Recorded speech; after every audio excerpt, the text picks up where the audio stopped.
Como durante toda su vida, Rosa Luxemburgo estuvo bastante activa en aquel primer año en Alemania, y fuese o no su actividad la que vitalizó al Partido Socialdemócrata alemán, en su caso pudo decirse que el intelecto se vuelve voluntad, se vuelve acto. Para el caso, el intelecto de Rosa no solo cambió a la socialdemocracia alemana, vivir en Alemania también significaba experimentar ciertos cambios en sí misma por lo concerniente a su relación con Llogiches. Todo lo que se debe hacerse para notar los cambios es comparar las cartas que ella escribió desde Francia en 1894 con las que escribió desde Alemania en 1898 a 1899. Desde París escribió de amor y tristezas y lamento. No poder compartir las impresiones con sus camaradas, pues por desgracia no lo quiero y por ello no tengo deseo de hacer esto. Tú eres el que amo, y sin embargo, pero acabo de decir todo eso, ¿no es verdad que ahora el tiempo es esencial y el trabajo es de urgencia máxima? En cierto tipo de relación siempre se encuentra algo de qué hablar y un poco de tiempo para escribir. Desde Berlín, el 21 de abril de 1899, escribió, Chiotziukna, sé filósofo, no te irrites por los detalles. En general más de una vez quise escribir que estás extendiendo tus métodos que solo son aplicables en nuestra tienda polaca rusa de 7,5 personas a un partido de 1 millón. Y a esto le siguió una tarjeta postal del 23 de abril, en que ella escribió, Ochiotzio, ¿cuándo dejarás de mostrarlos? Dientes y de tronar, ¿acaso no tuviese Rosa plena conciencia de lo que todo ello significaba? Al fin y al cabo, entre ellos no solo había amor y profunda camaradería, y compartían la jefatura, sino que ella tenía a Llogiches en especial estima cuando se trataba de organización. Aunque él era casi tan joven como ella cuando se conocieron en Zúrich, 4 años los separaba, él ya había fundado el primer círculo revolucionario en Vilna en 1885, había sido arrestado 2 veces, había escapado de la cárcel y, precisamente en el punto de reunión para conscriptos, había escapado nuevamente al exilio.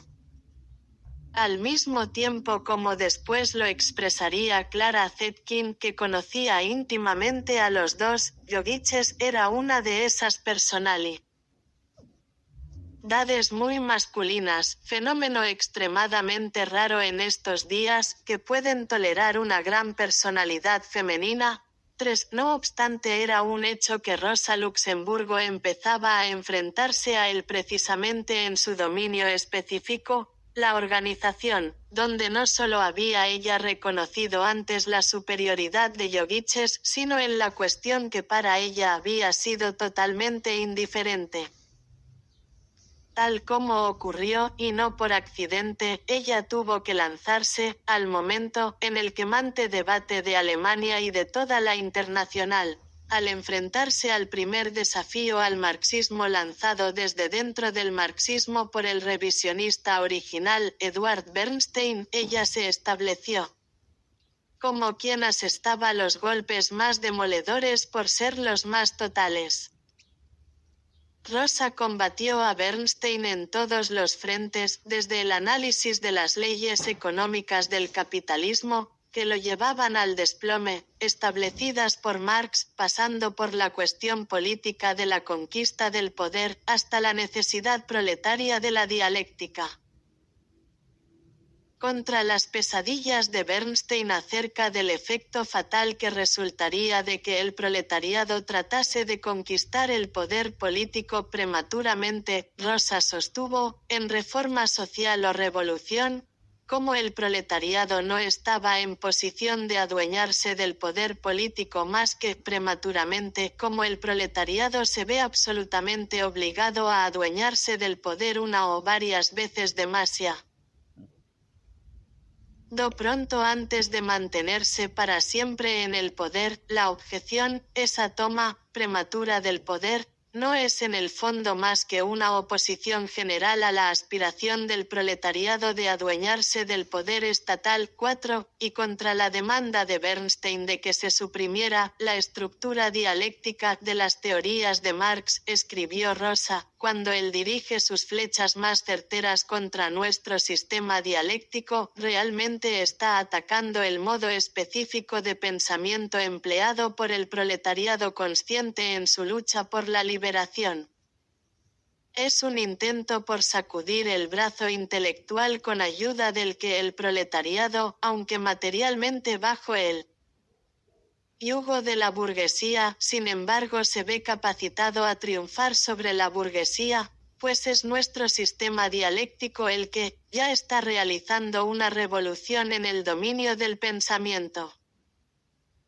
5. Aquellos primeros 2 años en Alemania, donde Rosa había experimentado tantos cambios, también fueron los años en que manifestó la chispa de genio ante el imperialismo como el cambio global de la política.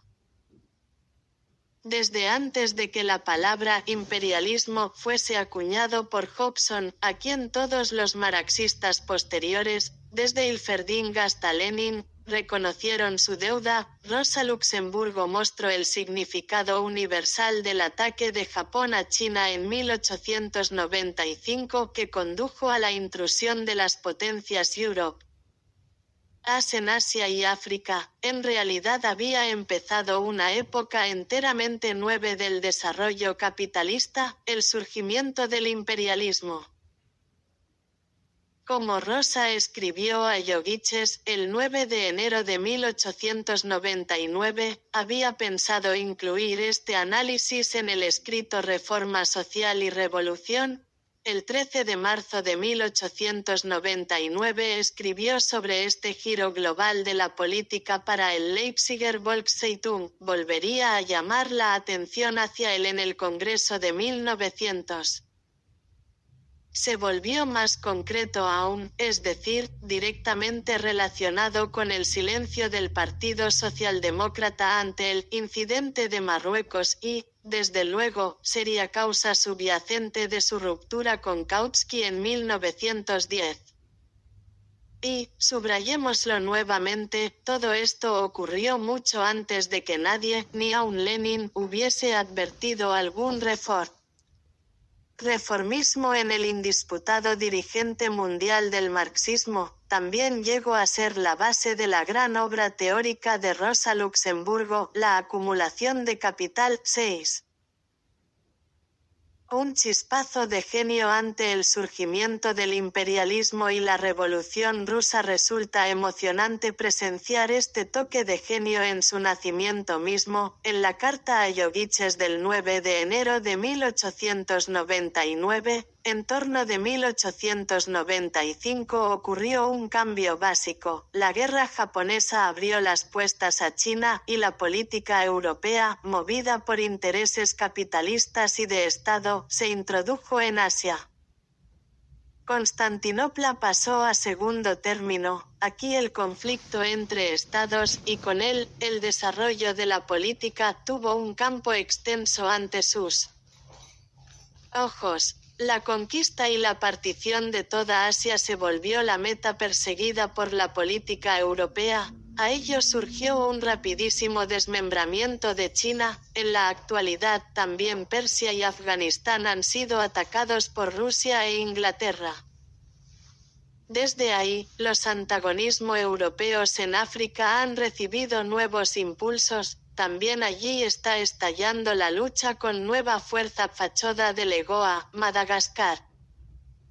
Es claro que el desmembramiento de Asia y África es el límite final, más allá del cual la política europea ya no tiene espacio para desenvolverse. Sigue allí, entonces, otra lucha como la que ha ocurrido en la cuestión de Oriente, y las potencias europeas no tendrán más que arrojarse unas contra otras, hasta que llegue el periodo de la crisis final dentro de la política, etcétera, etcétera. A comienzos del siglo XX, la extensión del capitalismo en su etapa imperialista inauguró una época totalmente nueva porque también surgió su opuesto total, la revolución. Fuera de toda duda, esta nueva dimensión global, la Revolución Rusa de 1905, que también estaba anunciando una nueva etapa mundial en el Oriente, hizo que la dialéctica de la historia fuera muy real para Rosa Luxemburgo. Lejos de que la dialéctica fuese solo una abstracción o un eufemismo periodístico para atacar el revisionismo, fue ahora el aliento mismo de una nueva vida. Pronto la dialéctica de la revolución, como la de la historia, cobró vida ante los mismos ojos de Rosa en la revolución de 1905 en Polonia, que por entonces formaba parte del imperio zarista. Rosa deseó fundirse con el proletariado al hacer historia. Sin embargo, Jogiches, que ya estaba en Polonia haciendo aquella historia, y sus colegas alemanes, estuvieron lejos de alentarla a retomar a Polonia durante tan tumultuosos tiempos. La llamada cuestión femenina ya no era un tipo de generalización, sino que irritaba a Rosa en la forma más personal, al decírsele una y otra vez que para ella, como mujer, los riesgos eran mayores que para los emigrados revolucionarios varones que estaban retornando, aunque se retrasó su regreso a Polonia. Este tipo de argumento solo la reafirmó más en su decisión. Rosa llegó a Polonia en 30 de diciembre de 1905 y al punto se lanzó a un torbellino de actividades. No hubo nada que no intentara, desde escribir y dirigir hasta empuñar el revólver para obligar a un impresor a editar manifiesto, artículos, folletos y volantes, desde participar en huelgas y manifestaciones hasta pronunciar interminables discursos a las puertas de las fábricas.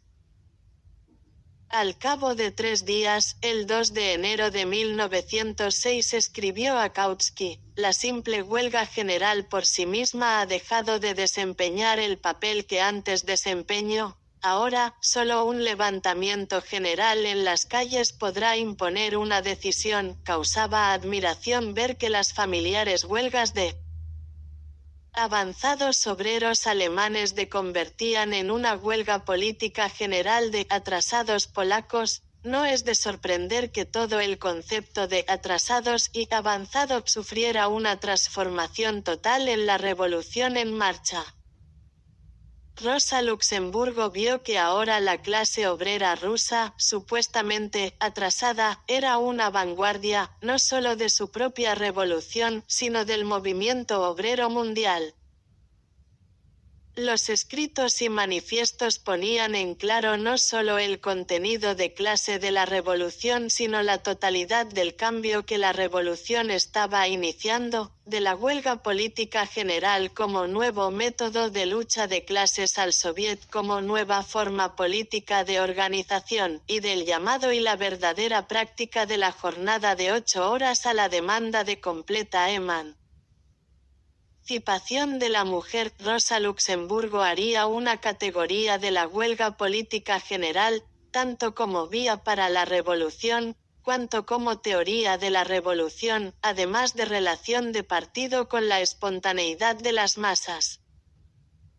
Como veremos después, al tratar la teoría que resultó de la experiencia, la huelga de masas, el partido y los sindicatos. 7. Los acontecimientos que hicieron surgir la llamada teoría de la espontaneidad estaban ocurriendo ante sus mismos ojos. Además, no solo las actividades de las masas sino el fenomenal crecimiento de la organización ejercieron un efecto decisivo sobre Rosa Luxemburgo.